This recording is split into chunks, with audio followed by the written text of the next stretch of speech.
하나님 말씀 듣도록 하겠습니다. 제목 같이 읽겠습니다.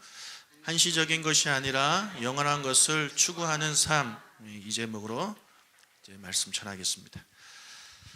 새해 주제 설교 마치고요. 오늘부터 다시 마태복음 이제 시작하는데 지난번까지 말씀을 좀 정리를 하겠습니다. 예수님께서 귀신을 쫓아내셨죠. 그런데 바리새인들이 말하기를 예수님이 귀신의 왕 바알세불의 힘을 힘입어서 쫓아낸 것이다, 그렇게 말을 했습니다.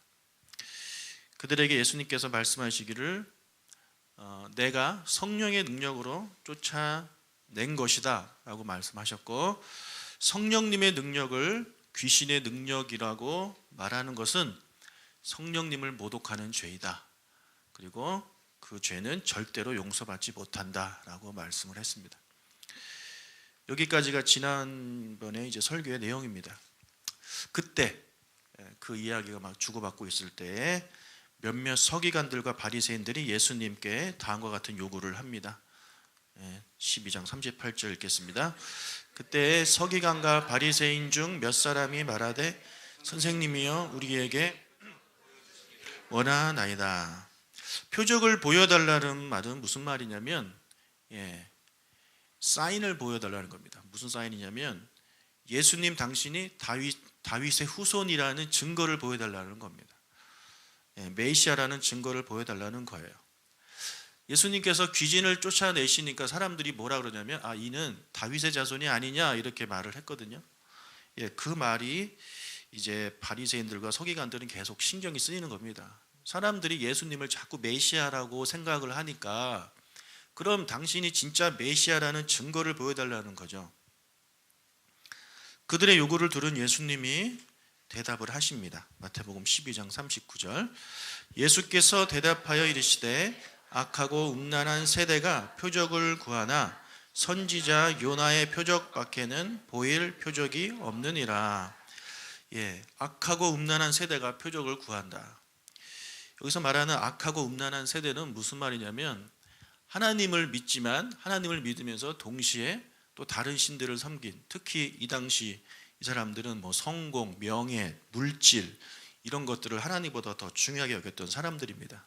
그래서 하나님만 섬기고 하나님만 사랑해야 되는데 자꾸 다른 것들을 섬기니까 이제 예수님이 음란하다라는 이제 표현을 한 거거든요. 그들이 표적을 구하지만 내가 보여줄 것은 요나의 표적밖에 없다라고 대답을 하십니다. 자, 그렇다면 요나의 표적은 무엇일까요? 40절 읽겠습니다. 요나가 밤낮 사흘 동안 큰 물고기 뱃속에 있었던 것 같이 인자도 밤낮 사흘 동안 땅속에 있으리라. 요나는 이스라엘의 선지자였습니다. 하나님께서 요나에게 말씀하시기를 니느웨에 가서 내가 더 이상 너희들의 죄를 보고만 있지 않겠다라고 전해라, 이렇게 명령을 하셨습니다. 니느웨는 어디에 있냐면 지도에서 보시면은 이제 오른쪽 저 끝에가 이제 니느웨입니다. 니느웨는 아시리아의 이제 수도였는데, 아수르는 이스라엘의 원수, 이스라엘뿐만 아니라 주변국가 모든 나라들을 괴롭히던 아주 악한 나라였습니다. 하나님이 이제 요나에게 말씀하시기를 그곳에 가서 복음을 전하라는 거죠. 근데 그것이 싫었습니다. 무서워서 싫은 것이 아닙니다. 가기 싫었습니다. 왜냐하면 혹시라도 그 사람들이 회개해서 하나님의 용서를 받을까 봐 그것이 싫은 겁니다. 원수는 죽어야 되는 거예요. 하나님의 저주를 받아야 되는데 혹시 저들이 하나님의 은혜를 입을까 봐 그것이 싫어서 저리로 가지 않고 반대쪽 다시스라는 곳이죠. 스페인 쪽이잖아요. 그러니까 저 세계관에서는 바다 끝, 그 세상 끝입니다. 세상 끝, 완전 끝으로 이제 배를 타고 가게 되었습니다. 거기 가다가 풍랑을 만나죠. 풍랑을 만나고 이 풍랑이 요나의 불순종 때문임을 이제 요나도 알게 됐습니다. 그런데 요나가 하나님께 회개하지 않아요. 잘못됐다고 하지 않아요. 그리고 심지어 하나님께 살려달라고 기도도 하지 않습니다. 그는 니느웨로 가서 저들에게 하나님 말씀을 전하느니 그냥 차라리 죽는 게 낫다라고 생각하고 선원들에게 자신을 바닷속에 던지라 이렇게 말을 합니다. 그런데 이 선원이 요나보다 나아요. 선원들은 그럴 수 없다라고 하고 던지지 않아요. 하지만 파도가 더욱 세지니까 이제 모두가 다 죽게 되었습니다. 그래서 어쩔 수 없이 이제 요나를 바다에 던집니다. 사실 그 전에 요나가 자기가 알아서 뛰어내려야죠. 죽고 싶으면. 왜 남한테 남의 손에 피를 묻히려고 합니까? 그렇지 않겠습니까? 하나님께서 미리 준비하셨어요. 큰 물고기, 고래였겠죠. 그 요나를 삼켰고 요나는 사흘 동안 물고기 뱃속에 있다가 사흘 후에 다시 밖으로 나오게 되었습니다. 이것이 요나가 겪은 일입니다. 그래서 요나의 표적이란 요나가 물고기 뱃속에서 3일 동안 있었던 것처럼 예수님도 땅속에서 3일 동안 있게 될 것이다. 이것을 말하고 있는 것입니다. 자, 그런데 이것은 이 질문을 했던 사람들이 기대했던 그런 답변이 아니죠. 자, 이 사람들은 무슨 표적을 기대를 했을까요? 자, 지금까지 예수님이 보여주신 표적이 뭐가 있습니까? 병을 고치고 귀신을 쫓아내고 심지어 죽은 사람도 살렸어요. 아니, 이 정도면 되는 거 아닙니까? 근데 이들은 이거 갖고는 성에 차지 않는 거예요. 더 큰 것을 원하는 겁니다. 뭐냐면 그들이 기대한 메시아는 로마 제국으로부터 자기 나라 이스라엘을 구원해 줄 이 정치적인 메시아를 기다리고 있는 거예요. 그러니까 사람 하나 살리고 사람 하나 고치고 이런 것보다 이 나라 전체를 구하는, 민족 전체를 구하는 그것도 강력한 로마 제국으로부터 그런 위대한 지도자를 그들이 기대한 거죠. 그들이 기대한 건 무엇이겠습니까? 모세처럼 로마에 대항해서 10가지 재앙을 내리고 홍해를 가르고 뭐 이런 것들을 그들이 이제 표적으로 기대했을지 모르겠습니다. 그런 것들. 그 다음에 또 여호수아처럼 로마 제국을 수도를 막 돌면서 무너지고 이런 것을 기대했을 수도 있을 것이고, 또 엘리야처럼요 로마의 수많은 그런 제사장들과 단독으로 싸워서 하늘에서 불이 내려오는 그런 것들을 기대했을지도 모르죠. 그리고 기드온처럼 소수의 군사를 가지고 로마 대제국의 군사들과 싸워서 승리하는 그런 것들을 그들이 이제 기대했을 것입니다. 하나같이 다 웅장하고 멋지고 의리의리하잖아요. 이런 것을 그들이 기대했을 겁니다. 그런 것을 메시아가 와서 해야 된다라고 믿는 거예요. 그래야지 로마로부터 그들을 구원할 수 있으니까. 그런데 이 예수라는 사람이 답변이 뭡니까? 요나의 표적, 이런 황당한 이야기를 하고 있는 겁니다. 요나의 표적을 통해 예수님이 하시고 싶은 말씀은 무엇입니까?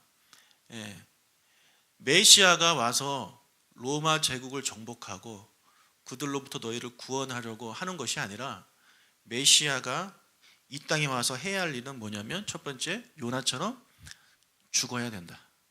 죽어서 3일 동안 무덤 속에 있어야 된다. 두 번째, 3일 후에 다시 살아나야 한다. 부활해야 된다. 이 이야기를 예수님께서 지금 하고 싶으신 겁니다. 그래서 첫 번째 죽음이죠. 메시아이신 예수님은 이 땅에요 죽기 위해 오셨어요. 예수님은 죽으러 태어나신 분입니다. 우리를 위해, 우리를 대신해서 죽으러 오신 분이에요. 여러분에게 건강을 주기 위해서 오신 게 아니에요. 여러분 잘되게 해주시기 위해서 오신 분이 아니에요. 여러분의 소원 들어주시러 오신 분이 아닙니다. 죄로 인해 죽을 수밖에 없는 우리를 살리기 위해서 예수님이 오셨어요. 그리고 죄로 인해 영원히 죽게 될 우리에게 영원한 새 생명을 주시기 위해서 우리 대신 죽으러 오신 것입니다. 그리고 요나가 3일 후에 물고기 뱃속에서 나왔듯이 예수님도 3일 후에 죽음을 이기시고 무덤에서 나오셨습니다. 부활하신 거죠. 우리를 위해 죽으셨을 뿐만 아니라 우리를 위해 다시 살아나신 거예요. 우리를 위해 죽으심으로 우리의 죄를 다 없애주셨고, 우리를 위해 부활하심으로 우리도 새 생명을 얻게 되는, 영원한 생명을 얻게 되는 것을 우리에게 보여주시는, 첫 열매가 되어주시는 그런 일을 이제 하신 것입니다. 그래서 우리도 예수님을 영접하며 예수님을 믿으면 예수님처럼 우리의 겉사람은 죽고 우리의 영혼은 살아나는 영원한 생명을 얻게 되는 것입니다. 그래서 예수님이 메시아로서 이 땅에 오셔서 우리에게 해주기를 원하시는 일들이 바로 이거였다라는 거죠. 그래서 우리는 이 예수님의 답변을 통해서 우리에게 정말 중요한 것이 무엇인지를 깨닫게 되는 거예요. 메시아가 한 번 오잖아요. 메시아 두 번 오지 않아요. 물론 예수님 나중에 재림하시지만 예수님이 오셔서 하시는 예를 들어 여러분 그런 거 있잖아요. 산신령이 나타나가지고 한 가지 소원만 얘기하라. 여러분 무슨 소원을 말씀하시겠습니까? 지금 유대인들이 그 한 가지 소원, 이제 예수님이 오셔서, 그러니까 그들이 생각하는 메시아가 오셔서 그들에게 해주기를 원하시는 것은 그들은 로마로부터의 그런 구원이었어요. 근데 여러분, 그들은 그것을 제일 중요하게 생각한 거예요. 그래서 그 소원을 성취해 주길 원했죠. 그런데 여러분, 로마를 이기면 그 다음은 뭡니까? 로마를 이기면 정말 행복할까요? 로마로부터 구원을 받았어요. 그럼 그 다음에 더 강한 나라가 나타나면 어떻게 되죠? 그럼 그때 메시아가 또 와야 되나요? 여러분, 로마로부터의 구원은요, 한시적인 것입니다. 한시적인 것이. 우리나라가 일제로부터 속박 중에 있을 때 해방되면 얼마나 좋을까 그렇게 생각했잖아요. 그런데 해방됐어요. 그래서 우리 지금 해방된 나라에서 살고 있어요. 행복합니까? 그렇지 않거든요. 이 로마로부터의 구원은요, 한시적인 것이에요. 잠깐이에요. 잠깐은 기쁘겠지만 그것이 영원한 기쁨을 줄 수 없는 것입니다. 반면에 예수님이 그들에게 주려고 하신 것은 뭐냐면 영원한 것이었어요. 영원한 것. 한 번 얻으면 더 이상 뺏기지 않는 것. 영원히 누릴 수 있는 것. 이것이 더 중요하다라는 것이죠. 그래서 예수님은 그들에게 영원한 생명과 영원한 평화와 영원한 기쁨, 영원한 안식, 이런 것을 주기를 원하셨던 것입니다. 이런 영원한 것은 이 세상에 존재하지 않아요. 이 세상에 영원한 것은 없습니다. 영원한 것은 하나님이 다스리시는 영원한 나라에만 있는 것입니다.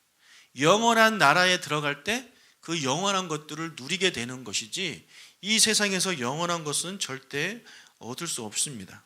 그래서 이 영원한 나라를 주시기 위해서 예수님께서 이 땅에 오신 것이고 영원한 생명을 주시기 위해서 예수님께서 십자가에 돌아가신 것입니다. 그래서 여러분, 정말 중요한 것은요, 한시적인 것이 아니라 영원한 것이에요. 영원한 것. 여러분의 삶에 있어서 가장 중요한 것은 무엇입니까? 무엇을 얻기 위해 여러분의 시간과 에너지를 씁니까? 혹시 그것이 100년도 가지 못하는, 100년은 뭡니까? 10년도 가지 못하는, 1년도 가지 못하는 그런 기쁨 때문에, 그것 만족 때문에 영원한 것을 뒤로 하는 그런 사람들이 너무나도 많다라는 것이죠. 여러분, 영원한 것을 먼저 쟁취하시길 축복합니다. 영원한 것을 먼저 여러분이 얻으셔야 돼요. 그 다음에 1년짜리 10년짜리 누리세요. 근데 1년짜리 10년짜리 누리려고 하다가 영원한 것을 놓쳐버리는 어리석은 인생이 되지 않기를 주의 이름으로 축복합니다. 그래서 영원한 것을 누리려면 예수님 영접하고 예수님 믿고 예수님을 예배하고 예수님을 사랑하는 것입니다. 그래서 여러분이 주일날 한번 이렇게 나와서 예배 드리는 거, 영원한 것을 얻는, 영원한 것을 쟁취하는 그런 일이기 때문에 이런 일 절대 세상 것과 양보하지 않기를 주님의 이름으로 축복합니다. 자, 예수님 이어서 말씀하십니다. 12장 41절. 심판 때에 니느웨 사람들이 일어나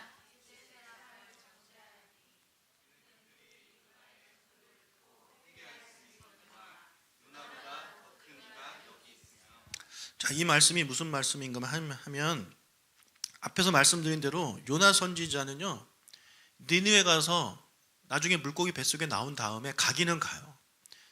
근데 가서도 최선을 다하지 않아요. 억지로 하나님 말씀에 순종해서 억지로 하나님의 메시지를 전하는 겁니다.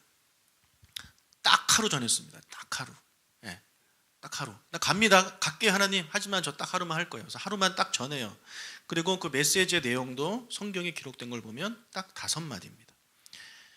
3장 4절.